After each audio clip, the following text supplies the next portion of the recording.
a challenge. Well, for more, we're now joined by Farah Murad in Dubai. She's a senior analyst at the Equiti Group. Good to have you in the programme. So you've got a slew of positive economic data, but what's really driving it?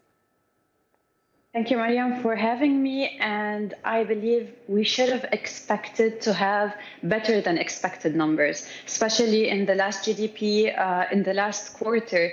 We had priced in the threats from Donald Trump, and too many companies, I believe they were trying to maybe benefit as much as they can from the current tariff levels so they wouldn't be affected in a much higher way once the tariffs become a reality. Also, we need to remember by the end of the year with December, it's a holiday season, consumption worldwide peaks. And that's probably another maybe important effect. It had an important effect on having a better number. So this is why exports came better than expected.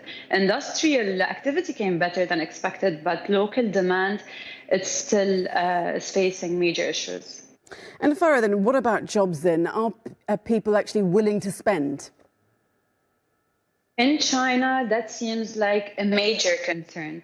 Now, I want to discuss something that usually maybe we try to avoid, but it's the yuan currency and depreciation that we've seen. It's now on very low levels. And in order to boost consumption, some consider that this is a bad step to do. But we need to also remember whenever we have lower yuan, then the demand would shift to local products, like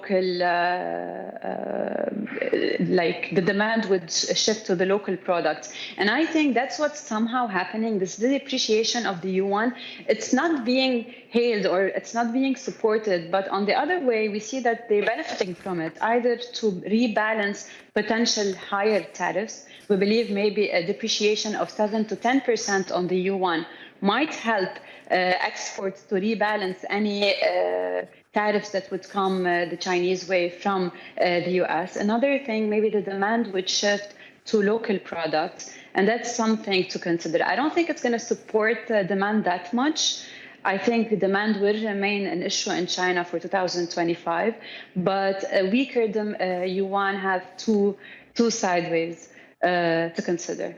Okay, I guess we'll have to wait and see.